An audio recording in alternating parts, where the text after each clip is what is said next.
Hey guys, and welcome back to Starcaster Remarks alongside James to my right, Chris to my left. My name is Ryan Chambers. We're the official Dallas Stars podcast at THPN. Go and use that promo code THPN next time you go and use DraftKings Sportsbook. Thanks to them for being our sponsor, as always.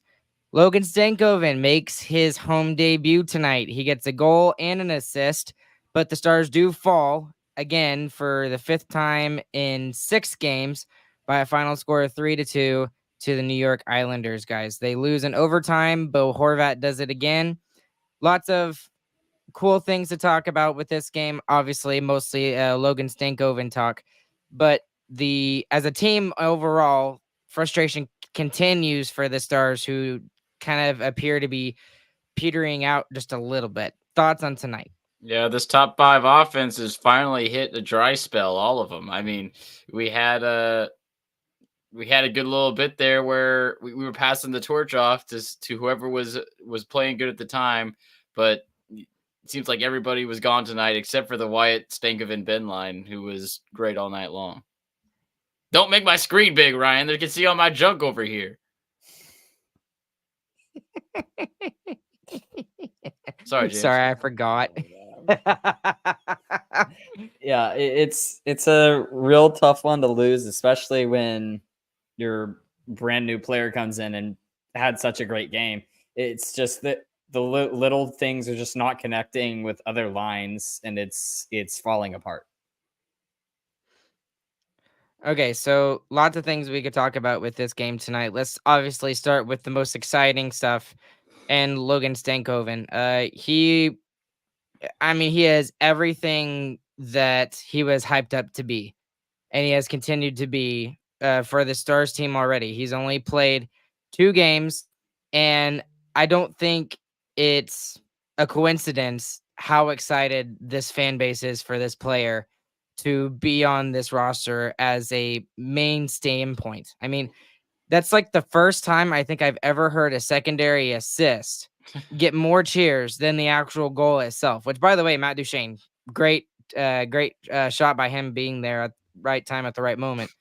But he gets the secondary assist on there. He gets the goal tonight to put it in a tie late in the second. And it wasn't just the fact that he scored the goal. It was the timing of it as well. I mean, it was 2-1. The Stars didn't look like they were going to get much out of that second period. And then with less than 2 minutes to go, he pulls out that goal, and just the timing of it was perfect. Yeah, in the last 2 games, he's had like 4 to 6 grade A chances, and he finally gets one to go. I mean, it wasn't like he got his first one to go in. He's been humming the past 2 games, has had plenty of chances, and he finally gets one to go. And that whole line all night long was the Stars' best line, far and away.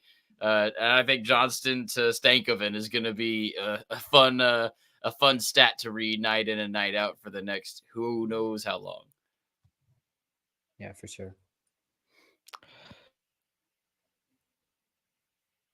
Oh, Ryan might be gone. I thought you were taking your breath to say something, but oh well. Moving on, Duchene, Marchment, and Delandry was another good line tonight, James. I think if you had to get a second line, it was them. They were a little bit spotty as the night went on, and Delhi again doing Delhi things, getting in the right place, but can never put the puck on twine. I thought they played pretty well at points tonight, James.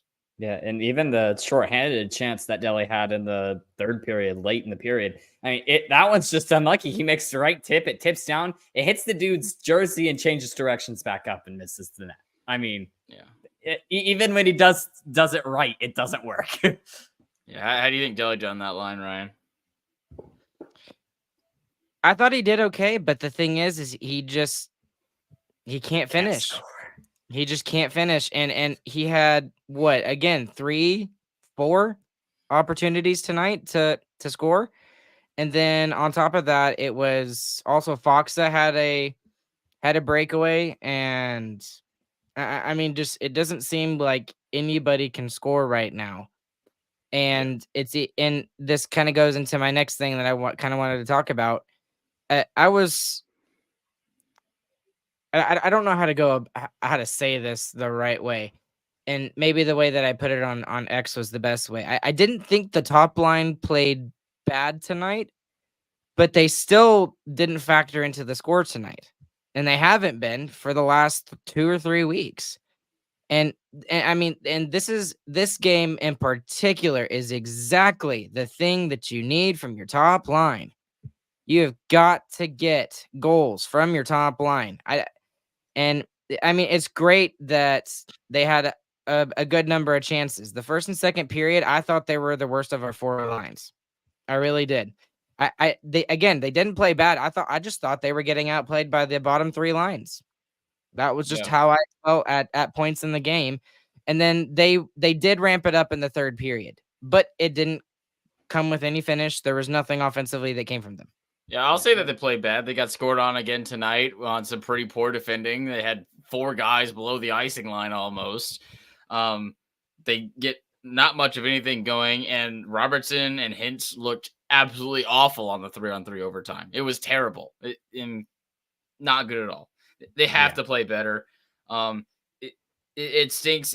The whole team is kind of snake bitten right now. We're finally hitting a cold spell for the first time of the season. That's going to happen. You got to fight through it a little bit more though, and it just felt like they weren't. They're not fighting as hard as some of these other lines are. The other lines are trying to scrap and find ways to get pucks to go in the net, even if it doesn't look pretty. I need those guys to do it too. Yeah, and the most frustrating thing is that of all the 1-goal games we've been in this past 6 games now, the only one that was not 1 goal was the Senators game. I'm not counting the Rangers game because they scored an empty net at the end, so that's a 1-goal game too. That's 5 1-goal games now straight that the first line has not scored, and we lose the game because of it. And the one in the middle that we won there, the first line scored a goal, and we won the game. I mean, you need 1 goal right now for this team. You don't have to be the world beaters that you were the past 2 seasons. You need 1 goal a night from any of those 3 on the top line, and it flips the script on half the games that we've played in this stretch. That's why it's so concerning, because they can't get anything. Yeah, and they really are the difference makers. We've talked about the stats about when that line gets points. The Stars win every game when that line scores goals. And so to not put up points in 5 straight games, pretty much. Well, they scored in the Senators game because Pav scored, and then they scored in the Canes game that we won. But the 5 games that were the 1-goal games that we lost, they did not score it. Yeah, they have the chance to be difference makers there, and they just don't insert themselves into the game. You have to find a way to score even when the other team is cracking down on you. The new way to win games seems to be first to 4 wins. That seems to be the new way it is now. It used to be 3-2 is the typical score line. Now it's kind of 4-3. The last time the Stars have scored 4 goals was the 9-2 win against the Nashville Predators on the 15th of this month.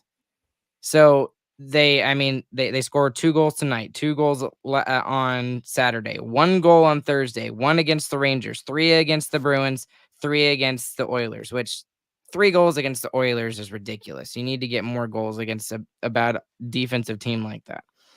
We used all the goals in the Predators game.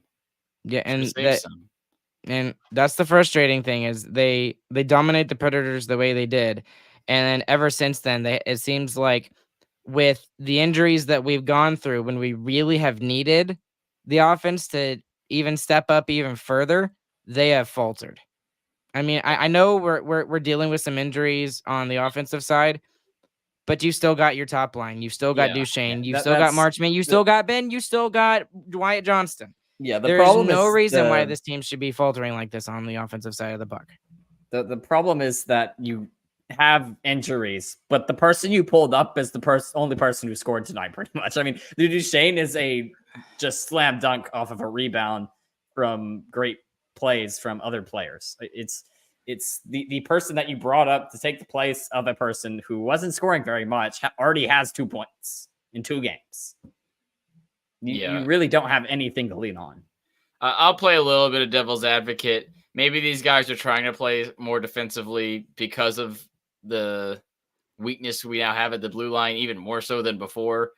We're definitely trying to play a more defensive game, My problem with that is tonight that didn't really show up as well because the Islanders had a bunch of huge chances. If it wasn't for Wedgie making 4 or 5 outstanding stops, this game would have gotten out of hand way quicker. The Isles don't throw the puck at the net from anywhere, but they got a lot of really huge chances tonight that Wedgie was able to stop.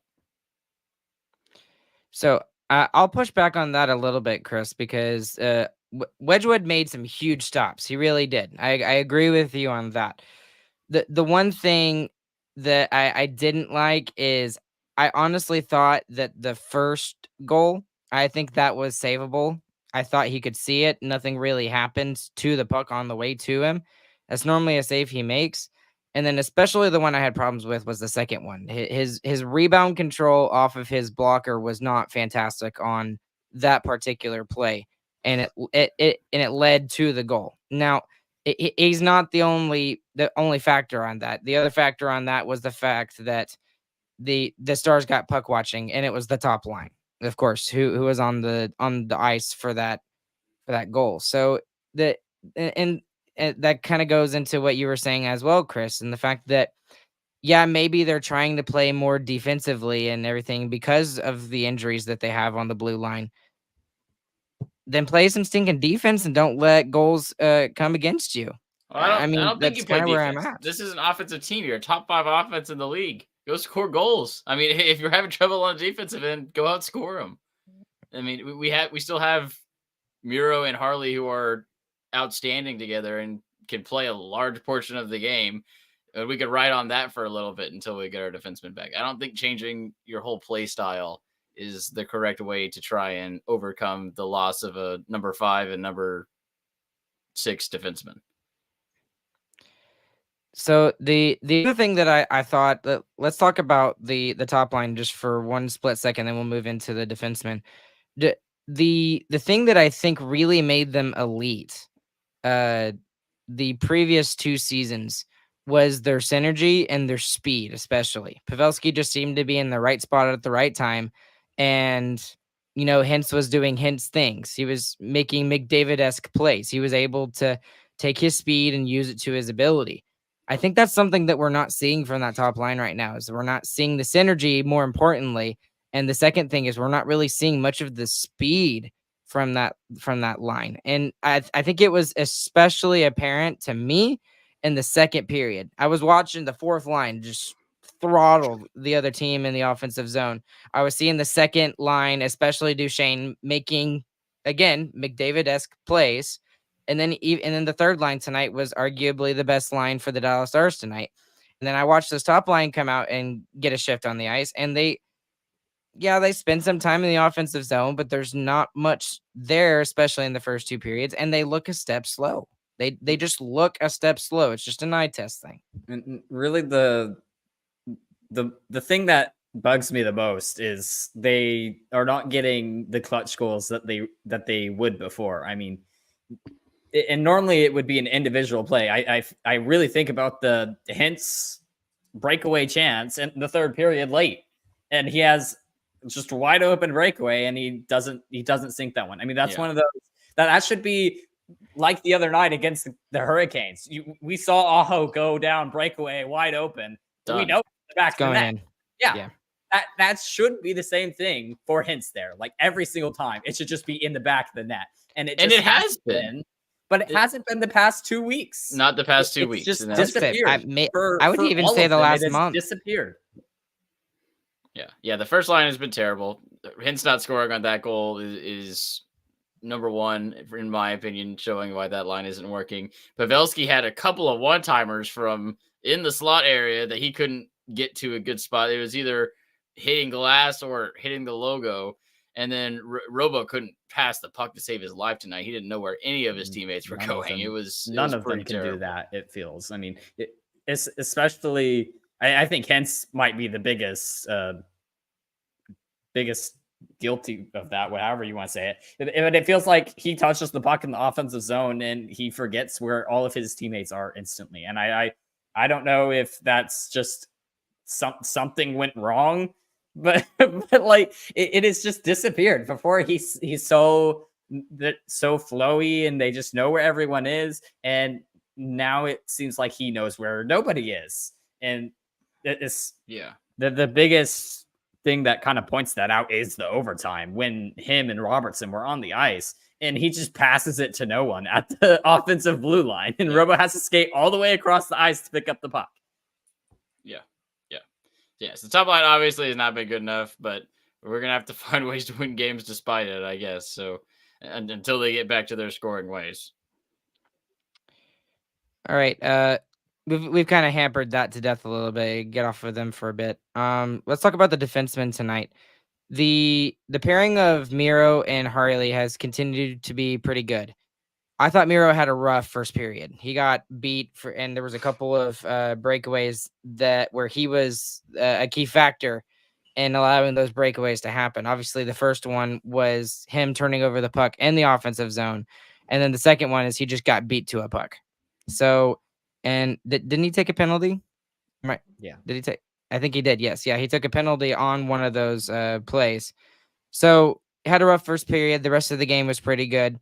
The one I was really interested in, actually, guys, was the Suter Lindell pairing, which was excellent in the game against Carolina. They were the best pairing out there, in my opinion. I didn't see much out of them tonight, good or bad.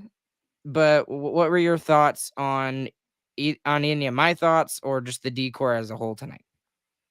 It's hard to blame anybody right now just because of how much they're overtaxed. All four of our actual NHL players are well over 20 minutes, not even close, actually. And Pouliot has 11, and Hanley has 10:52, and Hanley has a -1 on the night with 10:52 time on ice.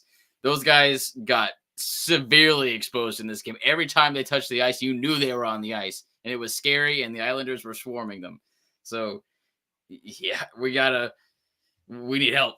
We need a trade, which is likely coming soon, or we need our guys to get healthy again. But we aren't going to be able to keep those top four guys running at this pace. Anytime there's a mistake, you almost can't blame him. Like Lindell's a -2 on the night, but he's had some great plays and he had some awful plays. But same with Suter. They're all playing so much that you're getting some greatness and some terribleness. But we need help. We're playing with 4 defensemen right now, is the reality. Yeah, it makes you miss Lundqvist's terrible play. I mean, even Lundqvist's bad play could play 16 minutes. Yeah. Lundqvist bad is better than this. The other thing that I was really kind of frustrated about, and it kind of sucks because I thought he actually had a good game until the end. Jamie Benn, that was his man at the end there. That was just totally did not see that. Some people were trying to blame it on Stanky. It was not Stanky's. No. He was up high in the slot. Jamie Benn was right there, got caught puck watching. And when you have a guy who is one of the few guys that can actually score goals on the New York Islanders, you have to watch. You have to know where Horvat is. You have to know where Barzal is at all moments, at all times during 3-on-3. And Jamie Benn just missed it. That goal was really the dagger tonight, too, because it was the same player that we lost to in overtime last time we played the Islanders. And it happened to the guys who played best all night long. And it's the screw up from your captain that cost it. Yeah, that hurt. I mean, and you could tell it hurt Jamie just as much. I mean, as soon as that puck gets past, he just dies inside. That just sucked. Yeah, it's a really tough one to take. And I disagree with you that it's the dagger, because honestly, it's the twist of the dagger. The dagger was already in. That was already in. That's very true. I really thought they were going to go out and win that game in the third period, especially after the way the second period chances ended. Late in the first. That's the key to this game. Sorry. That's where they lost it. They didn't lose this game in overtime. They lost it by not scoring in the third period. They dominated that third period. It was great. 9-4, and they had a penalty kill that they almost scored on. I mean, they played great in that third period. You got to find a way to bury one there. That's where the loss is. And just to make us feel a little bit better tonight and touch on everyone's favorite topic, how is that not a penalty on Pavelski at the end? That is the worst no call I've seen in a while.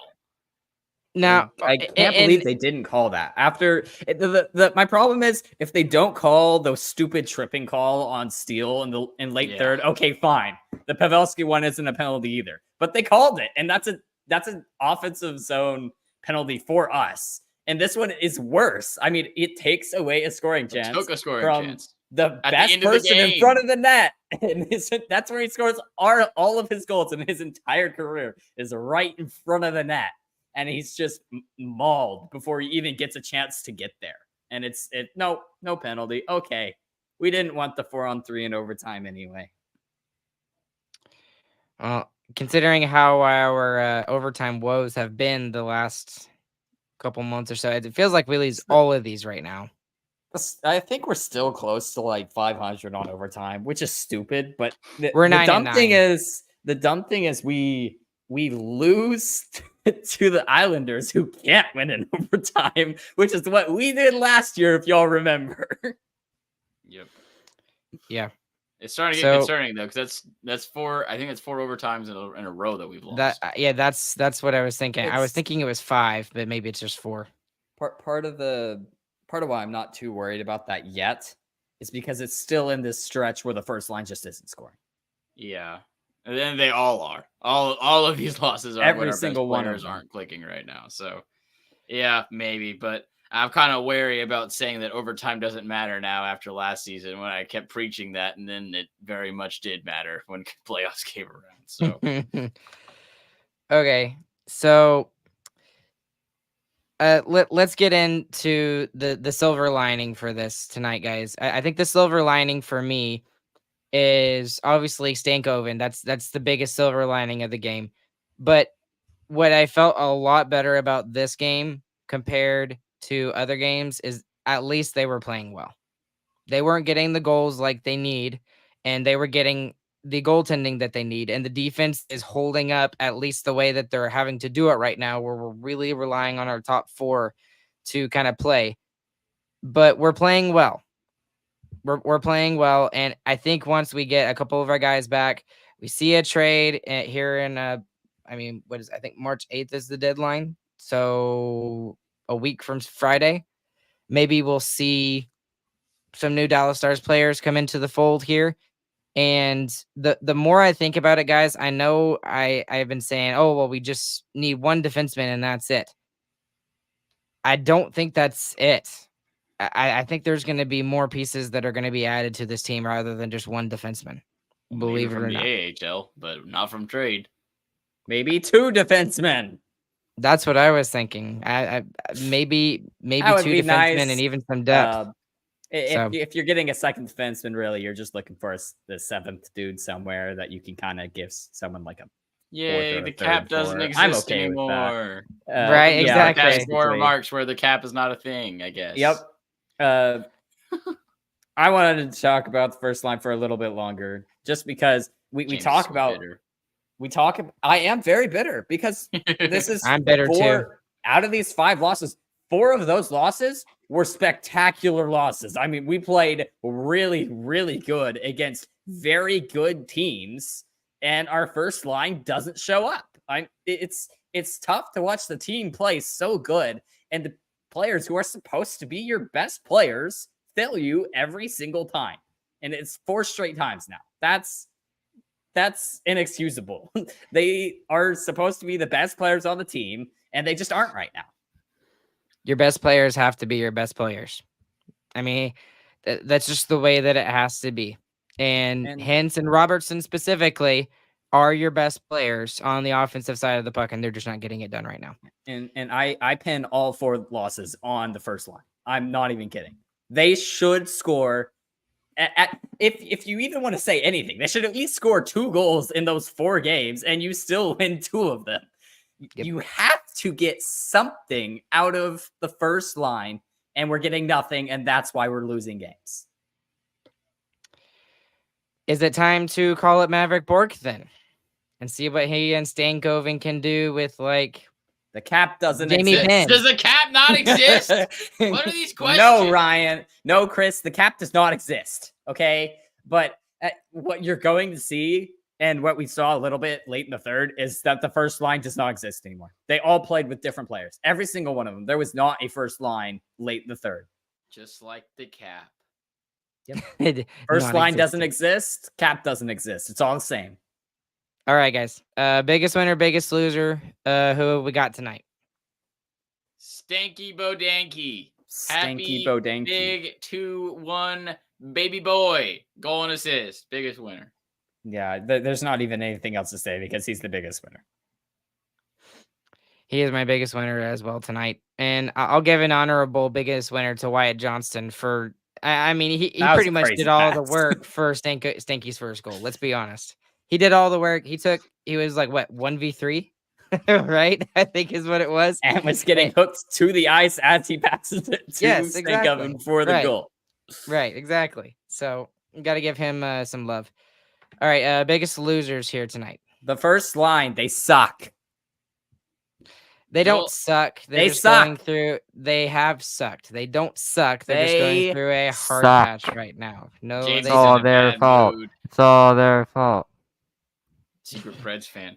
But our biggest loser is that's Joel. The worst. That's like the worst kind of insult you can give a Stars fan. The biggest loser is Hanley. He played the least. Period. And he still got scored on. -1 on the night. And he looked bad. Yikes. I don't think it's fair to give him the biggest loser. I will still give mine to the top line. They got scored on tonight as an offensive line. They were puck watching, and they're not helping out on the other side of the ice. So I continue to be frustrated with them. They're just gonna have to figure it out. And the one thing I can say, at least it's happening now rather than in the playoffs, because we are gonna need hints to be hints like he was in the playoffs last season. So, and I think they will. He's got to get it going. It's a slump, definitely a slump, but they gotta dig out of it too. You can't be complacent. Okay, anything else? Nope. Stars take on the Colorado Avalanche tomorrow night in Denver, 8:30 start time there. We will be with you guys after that game, of course. It's just going to hurt a little bit more because we didn't get the full 2 points out of this game. Maybe we can pull it off, and maybe Otter can pull a miracle off against the Colorado Avalanche, who also have been struggling, along with kind of weird, lots of top teams in the NHL right now, and especially in the Central Division. Winnipeg is kind of sucking it up lately too, as well with the Stars and the Avalanche. So we'll see how that game goes tomorrow night. Thank you guys for staying with us live. We had up to like 26 people here this evening to obviously enjoy us talking about Stanky's first official home game. Hope you guys enjoyed this. Please consider leaving a 5-star review anywhere you listened to this podcast today. It's the best way to help us grow. And as always, thank you to DraftKings Sportsbook for being our sponsor. And then for those of you that are listening afterwards as well, we appreciate y'all as well. There's hundreds of y'all that listen to these episodes afterwards. So anyways, guys, along with James and Chris, my name's Ryan. We'll catch you guys on the flip side. Hope you guys have a good, fantastic morning, afternoon, evening, whenever you guys are listening. And we'll be back with you guys again tomorrow night.